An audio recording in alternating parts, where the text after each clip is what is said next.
आज मैं आपको मेयो कौम के दो बहादुर नौजवान मेयो खां और घुरचली का किस्सा सुनाने जा रहा हूँ। ये दोनों नौजवान मेवात के अंदर रहते थे।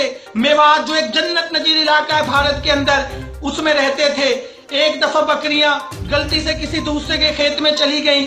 लोगों ने घर आके इसके वालिद साहब से शिकायत की।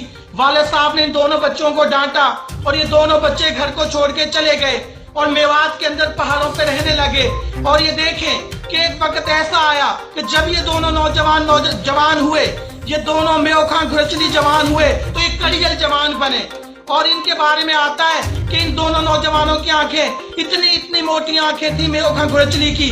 पहाड़ों के अंदर रहने लगे, लोग जाते, मेवात से लोग जाते और आम तरीके से जिस तरह आम इंसान जाके मिलता है, इस तरीके से मेयो खां और घुरचली से जाके मिलते थे।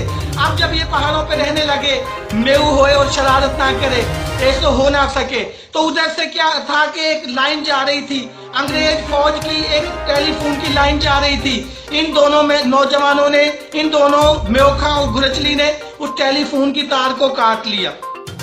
वो जो तार थी, उस तार को मेयो खां और घुरचली ने काट लिया। तो अंग्रेजों ने एक दफा ये वाकया हुआ, दो दफा हुआ, कुछ दिन बाद इन्होंने फिर उसी तार को, उसी लाइन को एक दफा फिर काटा।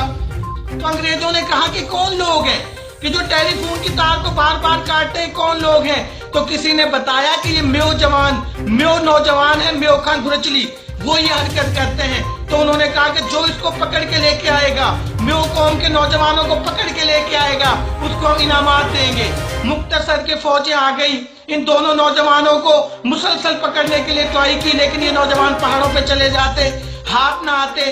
और मैं आपको बताता चलूं कि मेयो खां घुरचली के बारे में आता है कि उड़ती चिड़िया को मार गिराते थे। मेयो खां घुरचली उड़ती चिड़िया को मार गिराते, बहुत बड़े निशानेबाज थे। ये हाथ ना आए, फौज ने मुहासरा कर लिया पहाड़ों का, लेकिन मेयो खां और घुरचली हाथ ना आए। एक दफा अंग्रेज कैप्टन ने अपनी निगरानी में अपने जेरे कमांड सारी फौज को लिया और पहाड़ों पे चला गया मेयो खां घुरचली को पकड़ने के लिए। जब पहाड़ों का मुहासरा कर लिया और इनको पकड़ा जाने लगा, तो ये तो ना गिरफ्तार हुए, लेकिन मेयो खां और घुरचली ने उस कैप्टन को बंदूक लगा दी, उस कैप्टन के ही बंदूक लगा दी और कहा कि तुम हमें पकड़ना चाहते हो, अब हम तुम्हें नहीं छोड़ेंगे। कैप्टन ने कहा कि आप ऐसा करें, मेरी जान छोड़ दो, आप जितना इलाका कहते हो हम आपको देते हैं, हम मेरी जान आप छोड़ दें। तो उसने कहा है लिख के दें कि ये इतना 5 किलोमीटर का इलाका हमारा है, ये 5 मील का इलाका हमारा है, आपने यहाँ पे नहीं आना। उस कैप्टन ने लिख के दिया कि आइंदा से फौज यहाँ पे नहीं आएगी, आप मेरी जान छोड़ें। तो इन्होंने कैप्टन को छोड़ दिया और वो इलाका मेयो खां घुरचली का हो गया। ऐसे ही वक्त चलता गया, ये मेयो खां और घुरचली इसी तरीके से अंग्रेजों के साथ शरारतें करते गए, क्योंकि मेयो खां और घुरचली जानते थे कि इन अंग्रेजों ने नाजायज तौर पे भारत पे कब्जा किया है, इन्होंने अंग्रेजों की नाक में दम कर दिया। तो फिर जब अंग्रेजों ने देखा कि इनकी शरारतें, ये हमें तंग करते जाते हैं, इनकी शरारतें बढ़ती जाती हैं, ये गिरफ्तार भी नहीं होते, ये पकड़े भी नहीं जाते, तो किस तरीके से इनको गिरफ्तार किया जाए। और आखिर में वो हुई कि जो मेरा भाई ना होना चाहवे हो, वो इसके जो अंग्रेज थे, इसके वालिद साहब के पास चले गए, इसके फूफा के पास चले गए, इसके मामू के पास चले गए कि भाई आप इनको पहाड़ों से वापस ले आए, ठीक है, आप इनको पहाड़ों से वापस ले आए, ये हमें तंग करते हैं, हमारी मुख्तलिफ तारों को नुकसान पहुंचाते हैं। तो मुख्तसर के इसका बाप, इसका मामू, इसका फूफा पहाड़ों पे गए और जाके कहते हैं कि मेयो खां और घुरचली, मुझसे गलती हो गई। जारो कतार रोने लग गए, मुझसे गलती हो गई, मैंने आपको मारा, मैंने आपको डांटा, आप छोड़ के चले आए, आज 20 साल हो गए, गांव वाले तरसते हैं, आपकी माँ आपकी शक्ल देखने को तरसती है, आओ आज हम लेने के लिए आए हैं, वापस मेवात के अंदर आ जाएं, वापस घर पे आ जाएं। मेयो खां ने कहा कि अब्बा जान, आप हमें धोखा तो नहीं दे रहे, आप हमारे साथ फ्रॉड तो नहीं कर रहे, आप हमें गिरफ्तार तो नहीं कराना चाहते। उसने कहा नहीं, ऐसी कोई बात नहीं, आपकी वालिदा आपकी राहें तक रही है, आप वापस आ जाएं। ये दोनों बहादुर नौजवान अपने बाप के साथ, अपने मामू के साथ, अपने फूफा जान के साथ वापस मेवात के अंदर आ गए। और ये रवायत में आता है कि ये दोनों खीर खा रहे थे, ये दोनों खीर खा रहा। जब ये खीर खा रहे थे तो अंग्रेजों ने खीर खाते हुए इन दो बहादुर नौजवानों पे धावा बोल दिया ان کے اوپر ایک بہت بڑا کاغذ تھا، میو کنگویٹلی کے اوپر ڈال دیا، اور بہادری دیکھیں ان دو نوجوانوں کی کہ انہوں نے اسی جگہ پہ اسی بند کمرے میں انگریزوں کو مارنا شروع کر دیا۔ 30 بندے انگریز فوج کے کمرے کے اندر تھے، 30 بندوں سے ان دو نہتے نوجوانوں نے لڑائی کی ہے اور ان کے قابو نہ آئے، ان کو وہیں پہ مارا اور فوج منگوا لی گئی۔ مختصر کے دونوں نوجوان پکڑے گئے، میو خاں اور گھرچلی پکڑے گئے اور انگریزوں نے ان کو قید کر لیا۔ جب انگریزوں نے قید کیا، انہوں کے ہاتھ پیچھے بندھے ہوئے تھے اور یہ دونوں نوجوان قید تھے، تو انگریز کیپٹن نے کہا کہ میں نے سنا ہے کہ آپ بہت بڑے نشانے باز ہو، آپ اڑتی چڑیا کو بھی مات دیتے ہو، آج میں دیکھوں گا آپ کتنے بڑے نشانے باز ہو، ادھر میدان میں آ جاؤ۔ میو خاں کو ایک قلعے دور کھڑا کیا، گھرچلی کو دوسرے قلعے پہ کھڑا کیا اور کہا کہ اب تم اس کے دل کا نشانہ لو، وہ تمہارے دل کا نشانہ لے، پتہ چلے گا تم کتنے بڑے نشانے باز ہو۔ میو خاں نے کہی گھرچلی سو، ہاں میو خاں، وہاں کہ ہاں گھرچلی، وہاں نے پھر دکھا دے میں میو کہا قوم ہے۔ المختصر یہ ہوا کہ یہ تاریخ نے دیکھا اپنی آنکھوں سے کہ ایک قلعے پہ میو خاں کھڑا ہے، ایک قلعے پہ گھرچلی کھڑا ہے، دونوں نوجوان کھڑے ہیں، دونوں کے مختلف سمتوں میں ہیں۔ اس نے کہا انگریز تم تو یہ کہتے ہو ہم کتنے بڑے نشانے باز ہیں، تو آج دیکھ لو دو مخالف قلعوں پہ دونوں کھڑے ہوئے ہیں، ڈائریکشن، منہ کی ڈائریکشن بھی مختلف ہے، دونوں نے گولیاں چلائی اور گولیاں ہوا میں ٹکرا دی، گولیاں ہوا میں ٹکرا گئی۔ وہ جو انگریز کہتا تھا کہ وہ اس کے دل میں نشانہ مارے گا، وہ اس کے دل کا نشانہ لے کر دونوں مر جائیں گے، یہ دیکھیں کہ میو قوم کے بہادر نوجوان میو خاں اور گھرچلی نے گولیاں آپس میں ٹکرا دی۔ اتنے بڑے نوجوان میو خاں گھرچلی، انگریز حیران رہ گیا، ساری فوج انگریزوں کی حیران رہ گئی کہ میو خاں گھرچلی مرے نہیں، اتنے بڑے نشانے باز ہیں۔ المختصر کہ یہ دونوں قید میں تھے۔ یہاں پہ غلط فہمی پیدا ہوتی ہے، وہ بھی میں آپ کو بتاتا چلوں کہ جب یہ دونوں قید میں تھے، دونوں کے ہاتھ پیچھے بندھے ہوئے تھے، تو کیا ہوا کہ جو گھرچلی تھا اس نے کیا کام کیا کہ اپنے ہاتھوں سے پیچھے سے جیب سے ایک چاقو نکالا اور چاقو نکال کے اپنے بھائی کے ہاتھ جو تھے وہ کاٹے۔ اب بھائی کے ہاتھ کا جو رستہ تھا وہ کاٹ دیا میو خاں نے۔ گھرچلی کے ہاتھ جب وہ رستہ کاٹ دیا تو گھرچلی کے ہاتھ جو تھے وہ بندھے رہے۔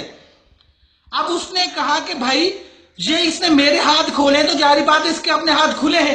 جیسے ہی گھرچلی کے ہاتھ کھولے میو خاں نے تو گھرچلی بھاگ گیا، وہ میوات کی طرف بھاگا تو جو پہرے دار تھے انگریز انہوں نے لٹھ مارے اور انہوں نے اکیلے نے ہی ان کا مقابلہ کرتے ہوئے میوات کی طرف چلا گیا۔ اب اس کے بھائی میو خاں نے سوچا کہ میں نے اس کے ہاتھ کھولے تھے، اس نے میرے ہاتھ کیوں نہیں کھولے؟ یہ تو میرے بھائی نے میرے ساتھ بے وفائی کی ہے، میرے بھائی نے میرے ساتھ بے وفائی کی ہے۔ بہت زنجیدہ ہوا، بہت غمزدہ ہوا۔ تو ایک دفعہ یہ واقعہ ہوا، اور جبکہ گھرچلی یہ سمجھ رہا تھا کہ میو خاں نے پہلے اپنے ہاتھ کھولے ہیں پھر میرے ہاتھ کھولے ہیں، یہ غلط فہمی پیدا ہو گئی۔ گھرچلی میوات کی طرف چلا گیا۔ اب یہاں پہ جو انگریز کیپٹن تھا اس کے خیمے میں آگ لگ گئی، ایک ماں کا بچہ تھا انگریز کیپٹن کا، ایک قلعے پہ خیمے تھے، اس میں آگ لگ گئی۔ کیپٹن نے فوجیوں کو حکم دیا کہ میرے بیوی بچوں کو بچاؤ، کوئی بھی نہ جائے۔ اتنی زیادہ آگ لگی ہوئی تھی کہ کوئی بھی ان کو بچانے کے لیے نہ جائے، میو خاں کوئی بھی ان کو بچانے کے لیے نہ جائے، اس کے بیوی بچوں کو۔ میو خاں جس کے ہاتھ بندھے ہوئے تھے وہاں نے کہی انگریز میرا ہاتھ نے کھول دے، اور میرا ہاتھ نے کھول دے۔ انگریز نے کہا کس کے ہاتھ کھولو؟ میو خاں کے ہاتھ کھول لیے گئے۔ اور میو بھائیوں دیکھو کہ میو خاں نے کہا کری جو گودڑی نہ رہے ہیں، یہ جو دری رہے ہیں، یہ دری اپنے جسم سے لپیٹی، یہ دری اپنے جسم سے لپیٹ کے آگ میں کود پڑا، اور ٹھیک 10 منٹ بعد اس کی بیوی کو اور بچے کو بچا کے لے آیا۔ انگریز حیران رہ گیا کہ میں تو آپ کو چور اور ڈاکو قوم سمجھتا تھا، آپ تو بڑی بہادر قوم ہو، مانگو کیا مانگتے ہو، آج میں آپ کو سب کچھ دوں گا۔ اس نے کہا مجھے کچھ نہیں چاہیے، مجھے 7 لوگوں کا خون چاہیے۔ انگریز نے کہا کس کا خون؟ اس نے کہا پہلے اپنے بھائی کو ماروں گا جس نے میرے ساتھ بے وفائی کی، پھر اپنے ابو کو ماروں گا، پھر اپنے ماموں کو ماروں گا، پھر اپنے پھوپا جان کو ماروں گا، اور 3 خون اور اس نے کہے کہ مجھے معاف کر دیں، یہ 7 خون میں نے کرنے ہیں۔ اس نے کہا ٹھیک ہے آپ کو پرمیشن ہے، لیکن میں نے آپ جیسی بہادر قوم نہیں دیکھی، میں اس قوم کے نام پہ لاہور میں ایک ہاسپٹل بناؤں گا جو پاکستان کا سب سے بڑا ہسپتال میو ہسپتال ہوگا۔ یہ دیکھ لیں، یہ جو لاہور کا میو ہسپتال ہے آج بھی میو برادری کے نام پہ میو ہسپتال ہے۔ کچھ لوگ کہتے ہیں کہ انگریز کے نام پہ میو ہے، نہیں بھائی، یہ میو برادری کے نام پہ میو ہسپتال بنا ہے۔ पाकिस्तान का सबसे बड़ा अस्पताल मेयो बरादरी के नाम पे बना है, ये मैं आपको बता दूं। तो मुख्तसर कि वो मेयो का वहां से चलता हुआ लाहौर में आ गया। अब यहाँ दो रवायतें मिलती हैं। नंबर एक, जो कैप्टन की बीवी थी जिसको बचा के लेके आया, उसका जो दिल था, उसका जो ईमान था, वो बेईमान हो गया और वो मेयो खां को अपनी तरफ रागिब करना चाहा। तो मेयो खां ने कहा कि भाई मेयो लंगोट को बहुत पक्को रह गए है, मेयो लंगोट को बहुत पक्को रह गए है, वो ऐसा काम ना करे। तो उसकी बीवी ने उसको मरवा दिया। दूसरी रवायत में आता है कि जब उसके वालिद साहब को पता चला, मेयो खां के वालिद साहब को, मामू जान को, घुरचली को, कि वो तो हमें नहीं छोड़ेगा, उसने तो 7 खून माफ करवा लिए हैं, तो लाहौर में खाना खा रहा था होटल में, उसको जहर दे दिया गया और मेयो खां जो थे वो शहीद हो गए, मेयो खां की डेथ हो गई। आज भी अगर आप मेयो खां की कब्र देखना चाहें तो ये लाहौर में जो सेंट्रल जेल है उसके अकब में मेयो खां की कब्र मौजूद है। वहां पे कुतबे पे मेयो खां बकायदा लिखा हुआ है। मेयो खां की कब्र सेंट्रल जेल के बाहर आज भी मौजूद है। वो जो घुरचली था, मेरे दादा ने खुद अपनी आंखों से देखा है, मेले के अंदर आया था, इतनी इतनी मोटी उसकी आंखें थी, इतनी इतनी बड़ी उसकी आंखें थी और मुकम्मल बुढ़ापा उस पर छाया हुआ था। और ये मेयो खां और घुरचली का किस्सा है जो मैंने आपको सुना दिया। 2 बहादुर नौजवान मेयो बरादरी के, मेयो खां और घुरचली, उन बहादुर नौजवानों का ये किस्सा जिन्होंने गोलियों को भी हवा में टकरा दिया था, जिनकी वजह से ये मेयो हॉस्पिटल बना।